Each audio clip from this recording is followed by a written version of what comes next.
Hey everyone, Stephen Glicker here with a special episode with a special guest. I have Baron de Ropp from Dungeon Masterpiece, and he and I are going to look at this Hasbro story in detail, break it down, and see if Hasbro, are they really trying to sell the Tencent, or is this just a worldwide psyops that I accidentally started? And it might be the latter. So, real quick history. So, yesterday, there was some articles that came out from Panda Daily and Speed Daily that said Hasbro seeks to sell their Dungeons and Dragons IP, whether it's just the digital rights for video games or everything, we're not sure.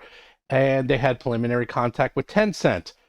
Well, this is where it gets really weird. So on January 12th, I did a video that did pretty well that I speculated that Larian might try to buy Dungeons and Dragons, at least the video game rights, and they probably don't have the cash, so they would probably go to one of their stakeholders, which is Tencent, because Tencent owns 30% of Larian, and I go through in detail why this is a pretty good idea. And I go through a lot of steps, and I use I use Marvel as an example because they did something similar when they were going bankrupt, where they sold their properties to movie companies. And these articles are word for word identical to everything I outlined in that video, to the point that there's one of three things that is happening. Either I predicted the future with 100% accuracy. That's the first possibility. The second possibility is that someone from Hasbro watched my video and actually is following through with my idea, which can happen. Or that my video was scraped by a Chinese news aggregator and they turned it into a story and used literally every single thing I said in that video, word for word, and now it is news. Baron, which of those three do you think is what really happened? I think that we all got psyoped by a news aggregator in China.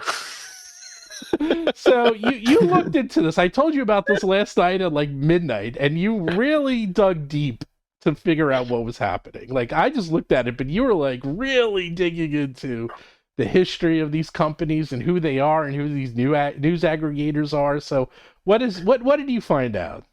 So just to like provide context of like the methodology I was using, like in order to find basically the most trustworthy news sources that you can get your hands on, Mm-hmm. especially when we're dealing with international news, are local publications that are written in their own indigenous languages, right? Like that is by far and away, your local newspaper is going to be far more trustworthy than any international news source. Mm-hmm. So if you're looking at an international news source, basically just follow the breadcrumb trail all the way back. So we start at Panda Daily. Mm-hmm. Panda Daily takes us to a website owned by Snow Leopard Financial Group, which I thought initially was a same named company in Delhi.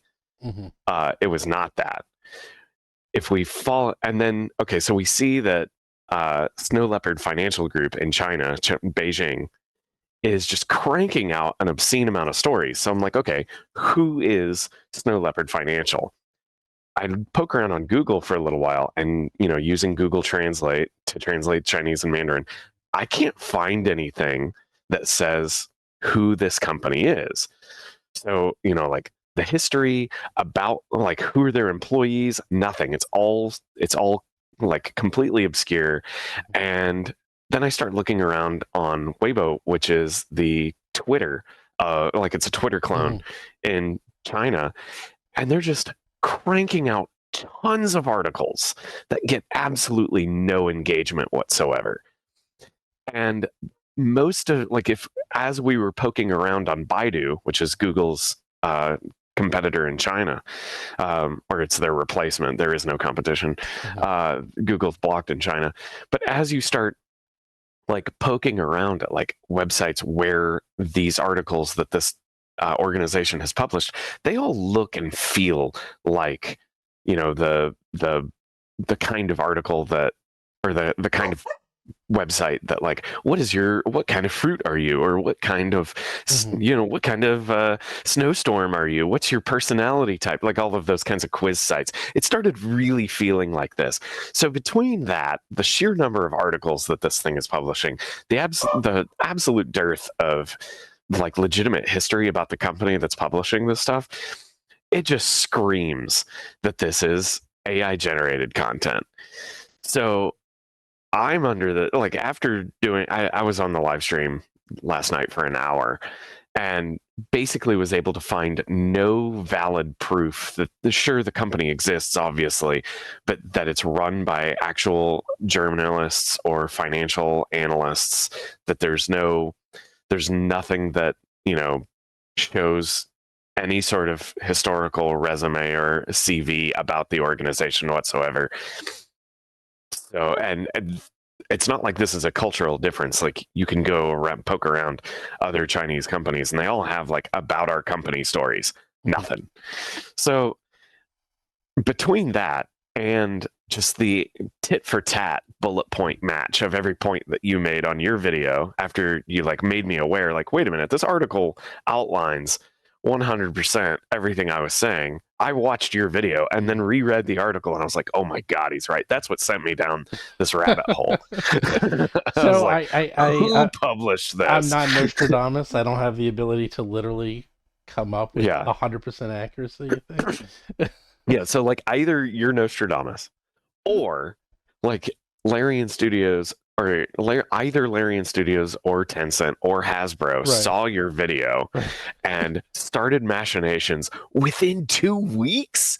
Like, sure, stranger things have happened, but this seems like a really weird, very short amount of time for those kinds of business operations to actually start taking place. Like maybe sure, but these are conversations that like an acquisition conversation takes months to carry out, usually 6 months. Maybe it was just an initial phone call, but all roads are leading to this was a AI generated article on a website that specifically scrapes Western media, and the Larian Studios video that Stephen Glicker published got scraped, munged, and turned into a news article. Pandaily picked it up, which is a Chinese news aggregator for the West, and it went viral from there. And there we go. So why would they find my video of all the videos? Seriously, like what do you think? I mean, so on the one hand, you do a good job in your content of when you were talking about business, you were using like actual business nomenclature. So, as algorithms are scraping the web looking for things, part of what their algorithm does is looks for analysts who are using appropriate vernacular in order to qualify that you are a legitimate news source for generating information from, right? So because you sound like an expert in your videos, and maybe that's debatable, I don't know, you can let us know in the comments section, everyone. Because you at least sound like a legitimate expert, especially to a Chinese data scraper. You're going to put yourself in, you've broken through the initial filter of, does this guy sound like just regular noise on the internet, or is this something legitimate? So I'm sure that they're just scraping all the YouTube transcripts they can get their hands on that mention anything with Tencent, right? So that's another thing. You were talking about Tencent, and this is a Chinese company, and Snow Leopard is a Chinese news aggregator or news generator. So because you had the right keywords, you were talking about the right kind of content. Here we go. Now this Chinese news aggregator says, let's scrape your transcript and turn it into a news article. Wow. And it just like sometimes like this is why I say, if people ask like, how do you make how do you make successful YouTube content? Well, you just have to do it a lot, because you just have to play the lottery, right? Like, you never know when one video is going to go viral. Just keep making good content.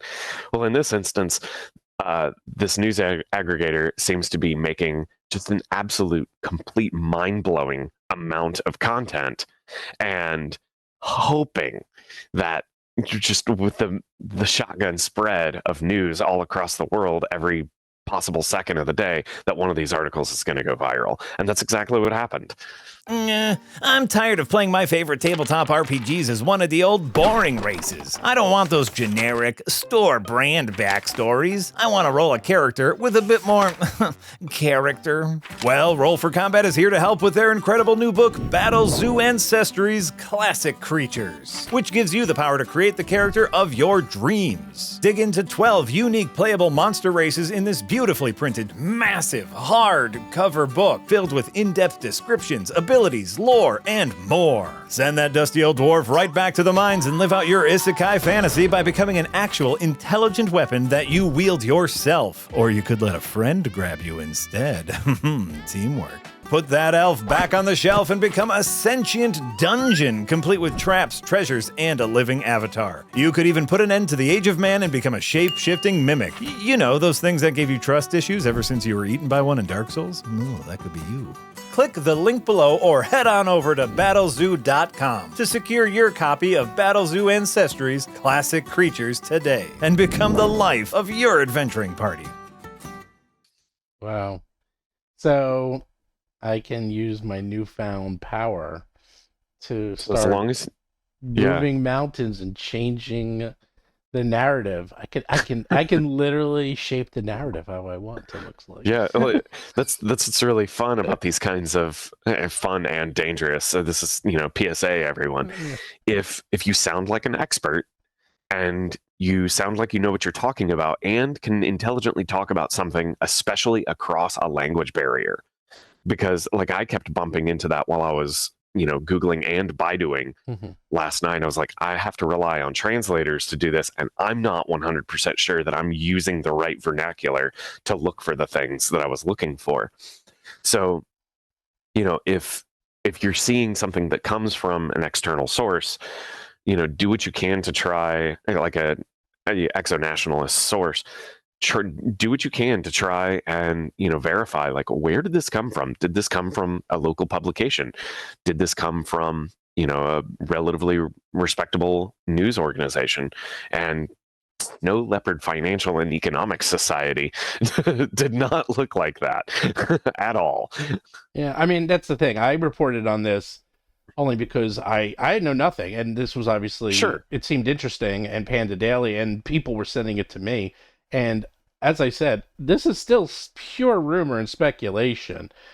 And after the initial shock wore off, when I started to look at this in more detail, and so did you, look, it could be anything. I mean, it still literally could be, at the same time, just to play devil's advocate real quick, after the huge success of Baldur's Gate 3, and I'm sure they only had the rights to make one video game, you better believe that Larian was talking to Hasbro to make Baldur's Gate 4, and that price to get those rights has gone way up, since Baldur's Gate 3, because of the massive success. And I wouldn't be surprised, if they're talking about 100 million or something, easily, because they'll make that back just for the rights, literally just for the rights, if not more. And Hasbro needs money. And that could have easily morphed into, what? Maybe you should just do this permanently. Maybe you should just take over the video game rights for Dungeons and Dragons IP, and maybe bring in Tencent, because they own or have partial ownership in dozens of very high-profile video game companies. D&D is a very well-known property. They own IP to some of the most iconic monsters. And how cool would it be if From Software makes a game and puts in actual Dungeons and Dragons monsters in Elden Ring, which they can now do, or Riot Games puts it in League of Legends, all this can happen if Tencent has the rights to this.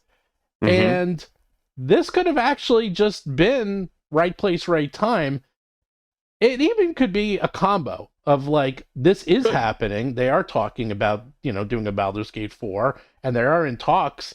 And I came up with this concept, and they sort of mushed it together and said, oh, they're talking about it, and then used my article, my video, as a reference and talking point. So it could be that Right. too. Because you could got to be. believe they're in talks. You have to think that they're in talks about doing Baldur's Gate 4. I mean, it literally was the most successful.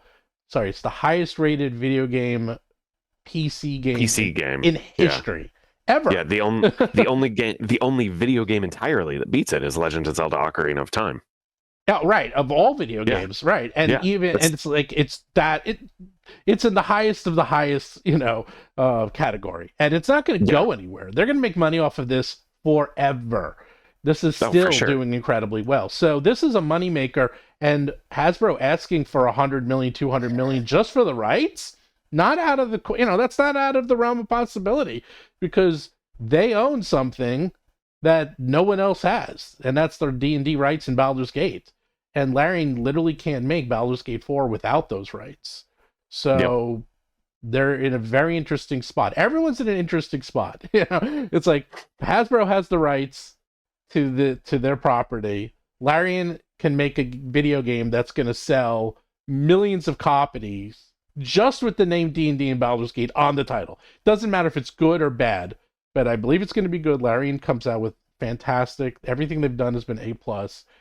So with all that being said, they can run the numbers and they can figure out how much thing is going to sell in the first 3 days.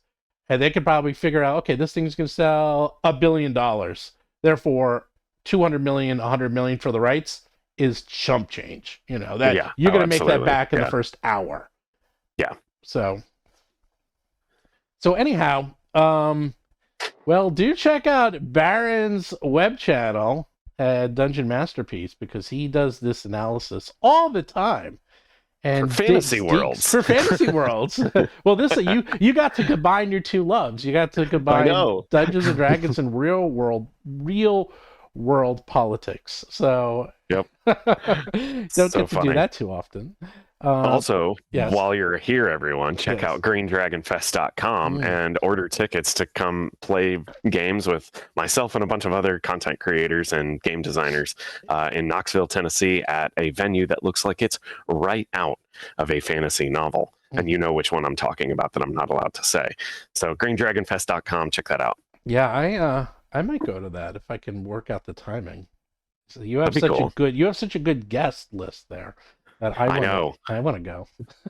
And I think there are like 2 beds that have not been booked at the venue. Otherwise, there is a courtesy shuttle that will take you from the airport hotel to the venue. Oh, okay. But yeah, I might just show up. I don't think I'm going to run anything. I'm just going to hang out with everyone. Hilarious. I'm just going to hang out. Although I'm like, wow, running 4 games, that seems like a lot of work. But it is. Just hanging out and being a lazy ass, I think that'll work. So anyhow, thanks for your detailed analysis, and we will follow up on this. And I have no idea. It'll be interesting to see how this pans out. Yeah, how this pans out from Panda Daily. Oh, an accidental freaking pun. That's hilarious. Good job.